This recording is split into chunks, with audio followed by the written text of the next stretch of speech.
Is it too loud? Sounds like they're in pain. Well, they're like... I mean, they're standing in dirt, and it's hot. What the heck, dude? Are they usually that loud? Are they mating? Oh my goodness. Oh, there's a little kid out there screaming. Yeah, there's a little dog. Oh wait, their caretaker, the sheep herder. Oh, is this happening?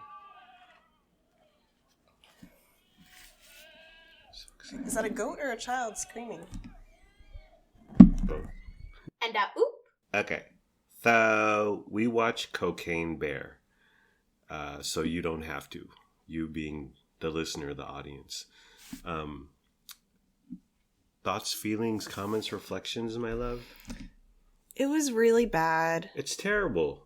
And it wasn't one of those movies that's so bad that they're fun. Yeah, it wasn't Sadly, good, right. It was just a mess. Yeah. It was, a title is not a movie.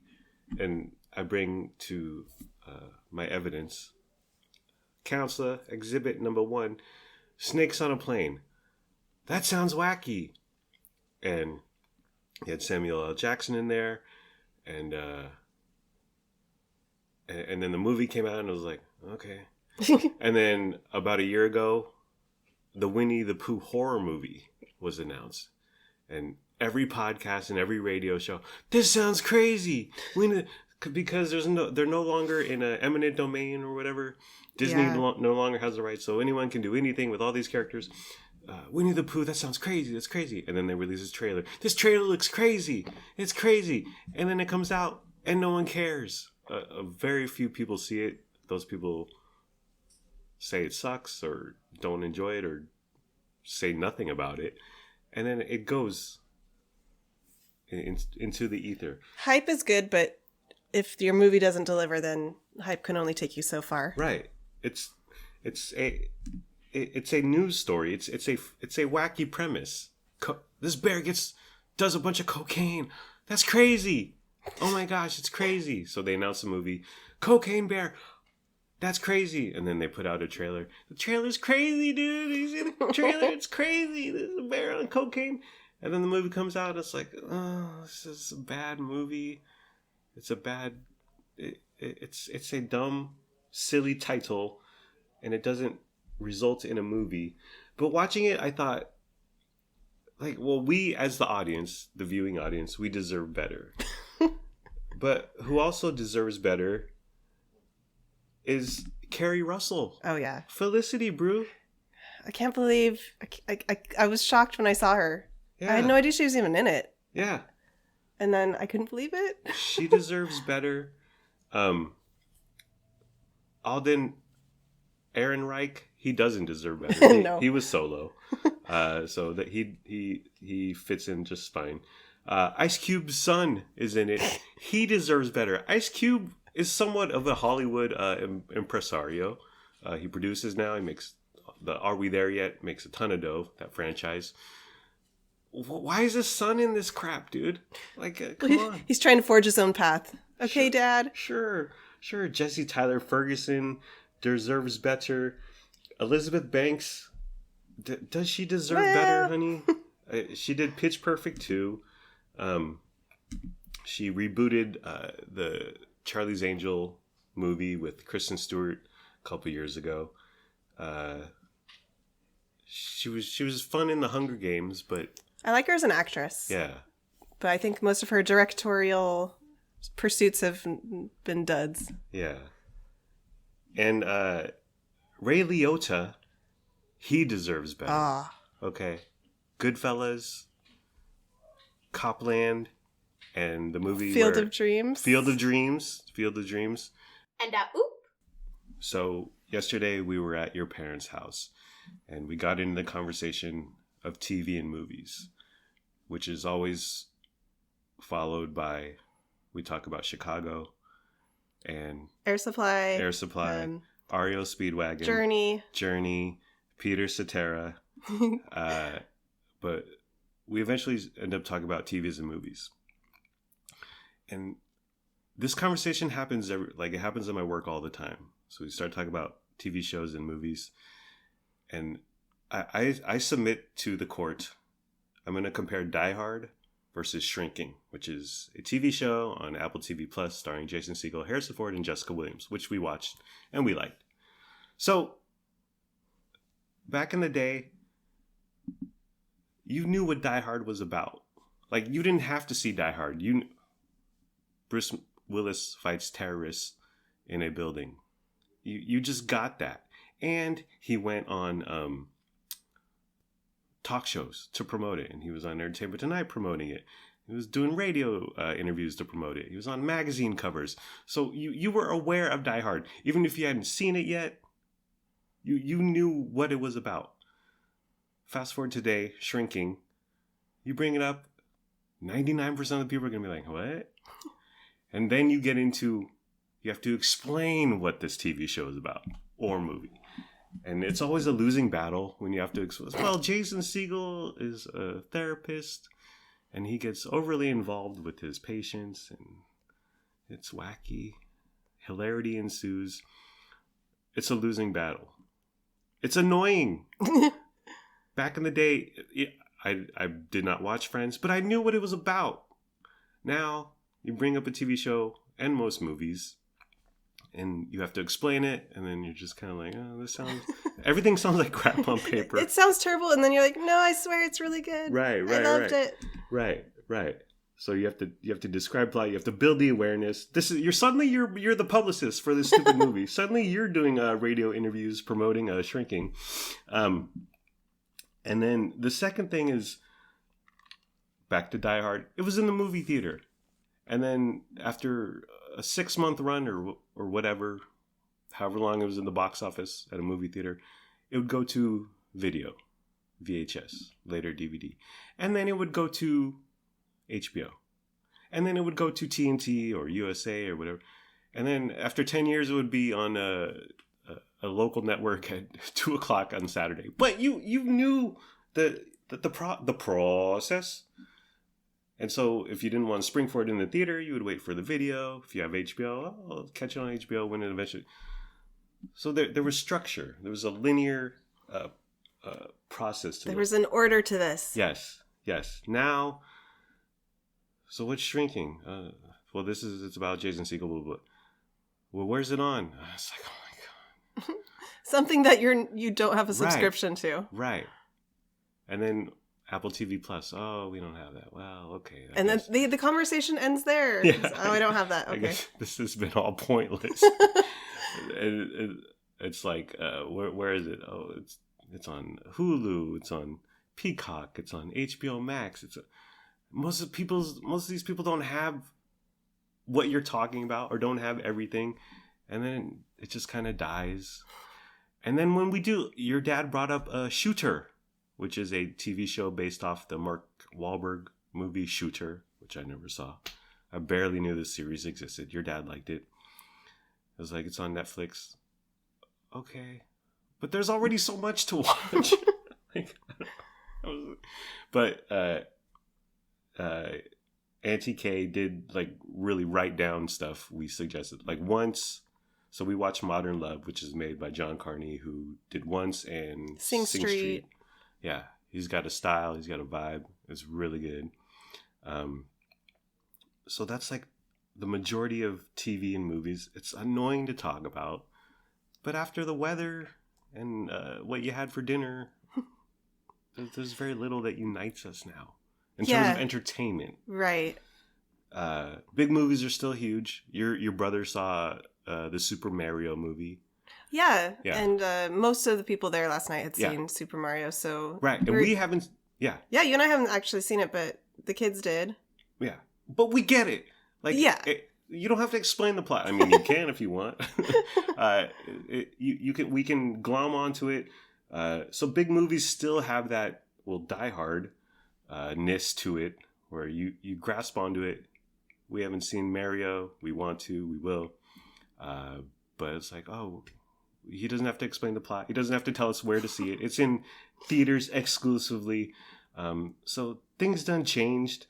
Another thing I noticed is that there's no more cult hits, or things don't find a second life. Yeah, that like because you were talking about earlier, there's no broadcast television replaying these older movies, finding new audiences. Exactly. And physical media, you back in like I was thinking about The Big Lebowski. Did mid at the box office. It wasn't a hit by any means, but people had the DVD, and you would go to your friends and you would watch it, and it's become a thing. It's Jeff Bridges. The rug really tied the room together. John Turturro, John Goodman, obviously. It's a huge thing now, and it became a cult hit, not based off its initial box office, but things they don't get a second chance, or because there's so much crap out there. It's very odd. There's no more second life. There's no more. If you're not a smash hit right out the gate, you get forgotten. Yeah. Because there's so much. But even if you are a smash hit, you're forgotten after a month. Yes. Also, it's very rare that something like stays in the pop culture conversation, but that's a good month. Yeah. Yeah. And then even if you like, for example, Yellow Jackets season 1 was huge. Yes. Everyone was talking about it on social media for a little while, a couple months. Twitter. Season 2 comes out. It's been crickets. Yeah. I haven't seen season 2 anywhere, and that just came out. Dead silence. So even if you have a great start, it's not guaranteed that will continue for the rest of your run. Because there's so much stuff. Like The Gray Man with Ryan Gosling and Chris Evans came out, and back in the day that would have been a significant release, lots of publicity, but it just kind of came and went, and I was like, okay, I didn't watch it. It came out to Netflix. No one I know watched it. I saw Film Twitter. Okay, John Campia. That's still so niche. You watch it, yes, exactly. So things done change, is what I'm saying. But yeah, Cocaine Bear sucked. Ray Liotta deserves better. He was in his later years, and he died after filming. After Cocaine Bear came out. So I wonder, is this his manager's fault? Is it his agent's fault? His publicist's fault? I wonder if Ray Liotta was in a state, going back to Bruce Willis, where if you read the huge story on his final few years, he just kind of showed up to sets. He didn't know where he was. He didn't know his lines. He didn't know. But his agents and all his hangers-ons were kind of sucking every piece of gravy from the plate, just riding him until he could go no longer. Yeah, it's really sad. Yeah, and I wonder if that happened to Ray Liotta. But my headline is that Cocaine Bear sucked so bad that Ray Liotta died after it. He must have been ashamed. I blame Elizabeth Banks. She's like Dave Grohl. Dave Grohl, Kurt Cobain killed himself, and Taylor Hawkins killed himself. Oh. What's the common denominator there? Honey. Dave Grohl. Dave Grohl. I'm saying the things that people are too scared to say. But yeah. So we watch a bunch of crap. Most of it's crap. And I just want to go through everything. Most stuff we watched together, some stuff you watched, some stuff I watched. And I'll just say the title, and then you give me your hot take, honey, in a sentence or 16 minutes. It doesn't matter. So I mentioned Shrinking. We enjoyed it. Shrinking was fantastic. Yeah. Highly recommend if you have Apple Plus, Apple TV Extreme Plus. TV, whatever the heck. Yeah. And if you don't, get it on the dark web. But on the other hand, they're doing a season 2 of Shrinking, and neither of us are interested in continuing. But don't need it. Season 1 is a nice little capsule of a show. It's good. It's not great. It definitely has some moments. The entire time I was like, this is not rooted in any reality whatsoever. He's getting ice cream with his patients. Okay. But it did have some good moments. Overall, it was pleasant. It was nice. It was fine. Knock at the Cabin, M. Night, and then the big guy from Guardians of the Dave Bautista. Dave Bautista, yes. Yeah. I love this. I thought it was great. I love the book that it was based off of also. That's right. You read the book. Both good. Yeah. And it's not like, there's not a ton of blood. It's more of a psychological, exactly, emotional thriller. Exactly. That's what I dug about it. Megan, the creepy doll robot movie. Where the 3 is the E in Megan. The AI doll comes alive with Brian Williams' daughter. Allison Williams stars in it. Yeah. I absolutely loved this movie. I thought it was so bad. This is the kind of bad it was so bad it was good. I was laughing out loud. I was enthralled. Yeah. I had the time of my life. Yeah. I was like, this is bad. Yeah, it has moments. Yeah, it's fun. Yeah, she does a dance for TikTok. Yeah. Okay, sure. But overall, I thought it could have been more, and it ends up being predictable. Your mom actually saw this in the theater, which still blows my mind. Banshees of Inisherin. This is Colin Firth and the other big guy. Donald Gleason. Wait, that's the son. Brendan Gleason. It was nominated for a bunch of Academy Awards. Critically praised. We watched it. I found it so boring. Very quiet, very slow and boring. But you know what? I could watch good-looking people walk around the Irish countryside all day. Well, that's Colin. What about Brendan? Okay, I should clarify. I'm talking about Colin Firth and the woman that plays his sister. Yeah. They're both beautiful people walking around this beautiful countryside. Yeah. So yeah, I enjoyed it, and I love just listening to them talk. Yeah. Their Irish accents. Oh yeah. It's like our neighbor Allison talking. I thought it was, but a best picture. No, I don't understand all the awards hype. It was a lot of talking. It was very plotting. It was very slow. And so it's about Brendan and Colin. They're buddies for a couple decades, and then Brendan wants to stop being buddies, and you're like, okay. And I find that fascinating because I used to have friends, and I no longer have friends. So the men who used to be friends, and they're no longer friends. But when it comes down to it, the reason why he's not longer friends is like, oh, okay. They didn't really. It wasn't a true, thoughtful insight into adult friendships. Yes, correct. Ending or people going their separate ways. Yeah. It went in a kind of a different. Yeah. Kind of odd. Ridiculous way. Ridiculous. So kind of over the top direction. Yeah. So he says, "Hey, if you keep coming up to me and trying to hang out with me, I'm going to cut my finger off. I'm going to start cutting my fingers off." It's like, okay. And then he does start, spoiler alert, he starts cutting his fingers off. And after that, it completely lost me. I was like, whatever. Things just escalate. And it kind of lost me. So dumb. Plane, Gerard Butler. I watched this. It's a decent action flick. It's Gerard Butler being the everyman. It's solid. It's far from great, but it's not bad. So it's an okay action flick. Last of Us, I watched this. Oh, this is the one based off the video game. Correct. Majority of it was one episode with Nick Offerman plays a gay man, and then the other actor, I can't think of his name right now. It's episode 3. It's groundbreaking stuff. That's one of the best episodes of TV I've ever watched. Yeah. You and I both loved it, teared up. Yeah. They gave Nick Offerman and his boyfriend, husband, like 45 minutes of an episode, and then they die, spoiler alert. And you're like, wow, that's a lot. That's a lot of resources to give a character who you just kill in the same episode. But their story is done so well. It's very reminiscent of the beginning of Up.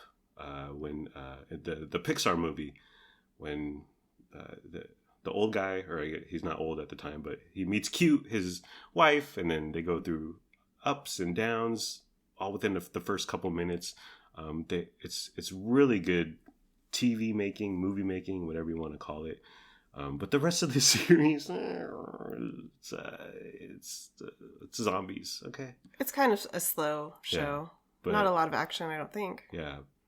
There's some, but yeah, it's a bunch of talking too. Like they're walking and talking because they got to get to Wyoming from Pittsburgh. Okay, but episode 3, highly recommended. That how they did that story and the love they showed between these two gentlemen was done just excellently. The Below Deck cinematic universe, honey. So you got Below Deck, the OG, Below Deck Med, Below Deck Sailing Out, Below Deck Down Under, Below Deck Adventure. This is our favorite. And it's not a guilty pleasure because I don't feel guilty watching it. It's terrible and we love it. And we yell at the TV screen. It's outrageous. It's silly. It's great. We're waiting for the current Sailing Out season. Sailing Out, yes. Yeah. It's on Bravo, so every week there's a new episode. We're waiting till the end. Because we can't wait a whole week in between episodes. Yeah. We want to be able to binge it. Yeah. But right now we're in a TV desert where every day and every night we're like, what should we watch? Because we don't have Below Deck, but we piled through, we steamed through 20 plus seasons of all those series, of all those incarnations, and it's fantastic. We love that show. Popstar, Never Stop, Never Stopping. This is Andy Samberg. I came to this movie because I was on a Reddit thread. I forget what specifically. But then a bunch of Redditors started quoting Popstar, Never Stop, Never Stop. And it was apparent that they said that they were quoting this movie just in the conversation. I was like, this sounds fun. And we watched it. It's fun. It's good. It's like a bunch of really good SNL skits. It's dumb. It's silly. It had a few moments. I thought it was done really well. I chuckled, but overall I thought it was pretty bad. It's bad, but it's good. It's not Cocaine Bear bad. Okay, it's Megan bad. Well, you like Megan. Puss or Puss? Puss in Boots 3. You like this? Or no, you watch it with Len. Yeah. We both liked it. Yeah. Neither of us were blown away, but it was a good time.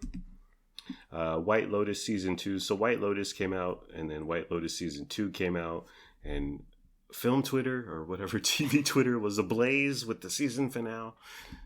So we decided to watch season 2. We skipped season 1. I gave it 3 episodes, and still nothing happened. And I was like, I'm done. But you continued. You soldiered on, honey. I had to finish the whole of season 2 because Twitter would not shut up about how wonderful and fabulous it was. TV Twitter. And so I was like, okay, this is gonna be good. I gotta keep going. It's better live up to it. It was hardly anything happened. Yeah. There was a climax. Yeah. There was some character story arcs, but it was overall very low plot. Not a lot of plot. Not a lot going on there, but it was beautiful. Oh yeah. It was very, like, every shot was just gorgeous. It's in Italy. Yeah. And even the interior shots of, like, these villas, a lot of it was just kind of looked like a painting. It was gorgeous. Yeah. Very aesthetically pleasing. The menu, honey. The menu. Ray finds he's a chef on an island and bad things happen. Anya Taylor-Joy. Anya Taylor-Green. You know her when you see her. The skinny blonde chick. Anya Taylor-Joy. What did you think about the menu, honey? I thought it was okay. I was disappointed with it overall. It didn't quite do it for me. Yeah. I really dug it. I enjoyed it. I thought what Ray finds the way everything played out, and you're like, something's going on, and then something happens, you're like, what else? And then something else happens, you're like, oh wow, this is I dug it more than you. How will our love go on, honey? Andor, I watched. It's fantastic. 9 out of 10. Best thing about Andor, there's no lightsabers, there's no force magic nonsense. Get out of here with that crap. Black Adam, terrible. The Rock, I watched that. Smile, you watched that with Len? I thought we all watched it. I fell asleep. So, is that how much you liked it? Yes. The kids and I definitely watched it. It was fun. It's a horror movie. It was cheesy bad. Yeah. Enjoyable. And then we all watched Barbarian, which I really dug. I really liked Barbarian too. It's another horror movie. It took some twists and turns, but I enjoyed the whole thing. Yeah. Don't Worry, Darling.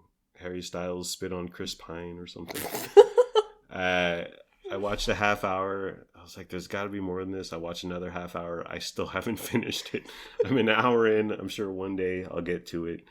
The Kardashians. So we were watching it, and then we stopped on season 2. Right, because we loved season 1. Yeah. Neither of us were into the old original Kardashian reality show that went on for a decade. Correct, on E. Yeah. But That's on Hulu. They revived the Kardashians. Loved season 1. Yeah. Season 2 was so boring. Yeah. It was just a lot more about their businesses. Yeah. Less personal. Oh my gosh. A lot more Kendall and Kylie. Yeah. Boo. Yeah. Nonstop plugs. The Kris Jenner's big thing was her hip. Like, she was always going to the doctor for her hip. It was bad. It was boring. Season 1, I maintain, had Kanye in there and Tristan Thompson. They were gone from season 2. I think they're so important to the drama, to the storylines. But yeah, we gave up quickly on Kardashian season 2. RRR, listen, it's wild, it's crazy. It's fun. Yeah, but we didn't finish it. We watched 2 hours out of the 3-hour total. Yeah. And I thought it was good. I really enjoyed it. Yeah. But we turned it off for some reason with the intention to like finish it later. Yeah. And we just never did. And I'm fine with that. Yeah. It's over the top action. It's a sight to see. It's definitely different than your normal. Yeah. Well, it's a Bollywood production, so it's different than our American shows. Yeah. I Love You, You Hate Me. This is the Barney doc. It was too long. They interview like the guy who started the I Hate Barney email newsletter in 1996, and you're like, who cares about this guy? I think it was 3 episodes. It could have been one, yeah, like hour and a half to 2 hour documentary, because it was 3 like hour long. Yeah, it could have been a lot shorter. Yeah, the genesis, how Barney came to be was cool. Yeah, like, I love seeing the origins of yeah.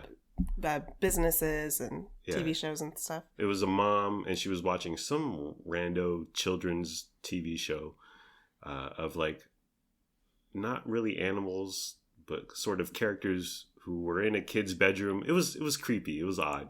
And then she switched it to a dinosaur, made a ton of dough, obviously. And then the end is that, so the son has money now. The son of the lady who created Barney, and he lives in Malibu, in a palatial estate. But then in Malibu, there's the working class, or the people who work at the McDonald's Malibu, or people who grew up in Malibu who don't have the House of David Spade or whatever, who don't have a coastal getaway. So there was a misunderstanding between Barney's the Barney creator's son and then this guy, and the Barney creator's son shot the guy, and that was the big tabloid fodder at the end, which okay, there's not much besides that. But it was still fun. It was still fun to watch. Poker Face, I watched 1 episode. I was like, whatever. Tulsa King, starring Sylvester Stallone, I watched 1 episode. It was good. He's way too old for this role. Sly Stallone, it was good. It had some good moments. I was like, this is well done. I could see Sly Stallone is a mafia boss. They moved to Tulsa to start up a business or whatever. Start knocking heads out there and sort of fish out of water. And he's a talented individual. It's done well. Did you find him believable in that role? Like, he's still a ladies' man and all this action and running the show, and he's like 80? Well, Harrison Ford not to be ageist. Harrison Ford is still Indiana Jones. He shouldn't be. Your dad watched Ice Road. With Liam Neeson. The latest Liam Neeson action slasher. It's a good TV show, but I don't need 10 episodes of it. You haven't returned to it. Correct. Skinamarink. So film Twitter went crazy over this stupid horror movie. It was so different. It was so unconventional. It was a horror movie that unlike any other. And it was unlike any other because it was terrible. It was so stupid. It was just it has a camera on a wall, and then it's all noises about what could be going on in the background. What is going on? And once in a while you'd see a shadow kind of run by on the wall. And you're like, okay. The camera barely moves. There's barely any dialogue. It's just like a couple little kids whispering to each other. Yeah. So it's kind of like from a child's perspective, like a toddler's perspective. Yeah. But there's nothing that happens. Why do people like it? I don't know. Speaking of a child, it's like a child made it, dude. It was so dumb. And never trust film Twitter, honey. That's what I've learned. Avenue 5, Hugh Laurie is a hapless captain on a ship in space that breaks down. Charming, funny, well done. Josh Gad's in here. But after 3 episodes, I was like, I get it.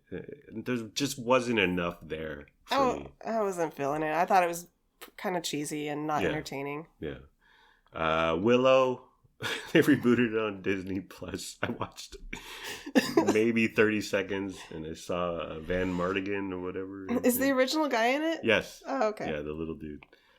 Not Val Kilmer. I watched 30 seconds and I was like, what am I doing? Whatever. Who cares? Honorable mention to Lennox Albert Garcia. He watches like movie series. So he'll just he'll be like, I want to watch all the Back to the Futures, and he watches all 1 through 3. He did it with Lord of the Rings. He did it with Harry Potter. He did it with Star Wars. And that's just...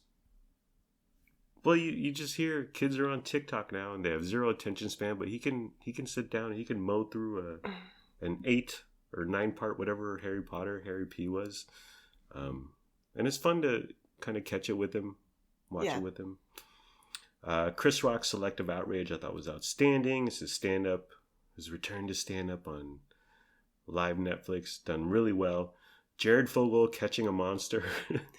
Again, too long. There was a woman who plays a part in the whole investigation, but it was like she had way too much screen time. They interviewed her son. My mom would disappear in the middle of the night, and she wouldn't tell us where she was going. It was same thing. 3 episodes. Didn't need it. No. Needed to be 1. But something that surprised me, Jared Fogle, freaking monster, obviously, catching a monster, a nut job, sociopath. But the dude who was in charge of his charity was like just more sickening. He took the whole sexual fetish or whatever, and he turned it on his stepkids. Yeah. And it was like, it definitely could be argued he did worse things and was a worse person than Jared Fogle, but they kind of worked together, and they were buddies. Yeah, they're terrible, but it was also, but too long. Yes. But it was good to see his rise and fall, and his Yellow Jackets. So we dug season 1. We love season 1. Season 2 came out, and so the opening of season 2, the first episode, they do a recap. So last time on Yellow Jackets, or in the first season of Yellow Jackets, and you realize when they compacted into a 1.5-minute summary or whatever, there's so much plot, dude. And for season 2, after the first episode, I was like, I don't want to do this again. We really dug at the first season, but there's so much going on, and how much more outrageous can it be? Me and Lennox really liked the first episode of season 2, and I thought we would continue watching it, but we have not. Yeah. So will we ever? Who knows? Yeah. Everything, Everywhere, All at Once. I watched it. Okay, so what had happened was I watched the first half hour, and I was like, get the hell out of here with this nonsense. And then so much critical praise, and it won the freaking Oscar. So I was like, okay, I will try it again. I watched the second half hour. It's just more BS. I was like, this is so dumb. It's so bad. I can't believe anyone likes this. It's confusing. It's disjointed. It's madcapped. It's just silly. It's just stupid. It's stupid. So get out of here with your best picture. I was like, it's scatterbrained. It's such a bad movie, but whatever. If you like it, if film Twitter loves it, if the Oscars love it, I think that's great. Succession, we watched the pilot. You liked it. I really liked it. But I'm not going to keep watching it. Yeah. And this is another one film Twitter is abuzz about, because it's the last season currently airing right now. Right. But even everything I'm reading isn't making me want to continue. Yeah. I was not into it. It's rich people doing terrible things. I love rich, corrupt people shows. And oop. Rich people doing terrible things to not rich people. And to each other. Yes. I didn't find it likable in any way. And then Billions. I watched the pilot. I dug it. But there's 5 seasons, bro, and I'm not about to mow through 5 seasons. So I was like, okay, it's a good pilot, good premise. I'm sure it's a fine show, but it's not Below Deck, okay? I'm not gonna mow through 19 seasons of it. The Boy, which is a horror movie. The goat likes The Boy. I thought it was okay. I thought it was great. It's so stupid and silly. Yeah. I loved it. Yeah. I thought the reveal, the big plot line or whatever, when you find out actually what's going on, I thought that was done really good. But then, for whatever reason, because we were like, we got to watch The Boy too. Even though The Boy is like, we were like, we got to know what happens in The Boy too. And I would classify The Boy 2 as same, just a mid. It was not as good as the first one, but yeah. I'm still glad we watched it. Yeah. We recently went on a 90s kick. So we watched Speed, Die Hard 3, Notting Hill, and My Best Friend's Wedding. Speed still slaps, although I only got through 2/3 of it, or we only got through 2/3 of it. And I was like, once they got to the airport, I was like, well, whatever. But young Keanu, so handsome. So dreamy. Die Hard 3, Die Hard with a Vengeance. I remember when this came out, I saw it with Arnold Gonzalez in the theater. And even then, I was like, because Die Hard obviously is one of the best action movies of all time. Die Hard 2, not nearly that, but it's at an airport and there's a lot of action. It's okay. It's good. It's fine. I remember watching Die Hard 3 and going, like, I love Sam Jackson and Bruce Willis together. Love New York City. They're running around the city, madcapped. But the second half, when they get to the aqueduct and the ships, and it's just like, yeah, the ending kind of dragged. This was my first time watching this movie, and I really enjoyed it. Yeah, I thought it was really good. I was laughing out loud at some parts. Yeah, because it was just so ridiculous, the action and what happened. Yeah, Notting Hill, and My Best Friend's Wedding, Julia Roberts in both. I haven't seen either. You've seen both. Yeah, I love both of these movies. Very fond of them, so we watched them. I thought Notting Hill was cute. My Best Friend's Wedding was a overall better movie. They were both fun. They're both good. Yeah.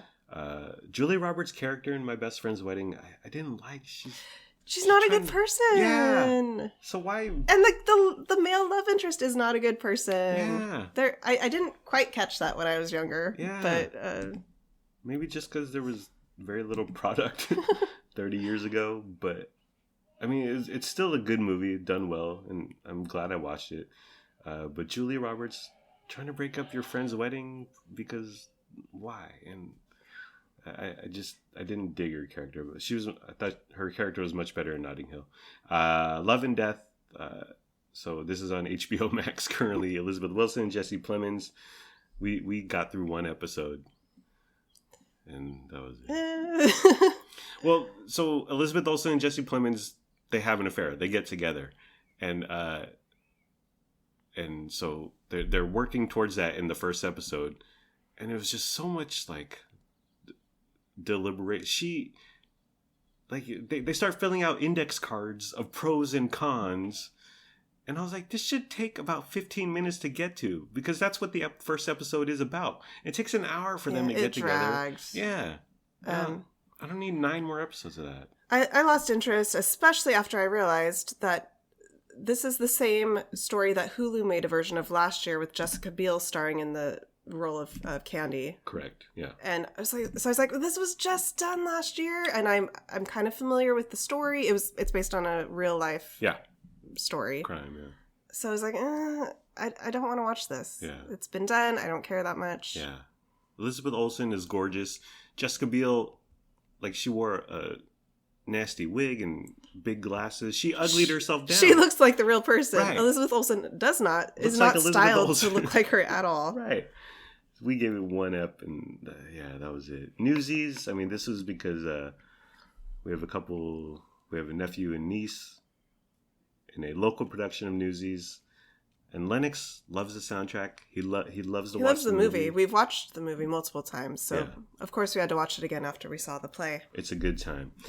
Daisy Jones and the Six, honey. This was a book. It turned into a 10-episode series on Amazon. I gave it 3 episodes and I was out. But what did you think, honey? I watched the entire thing.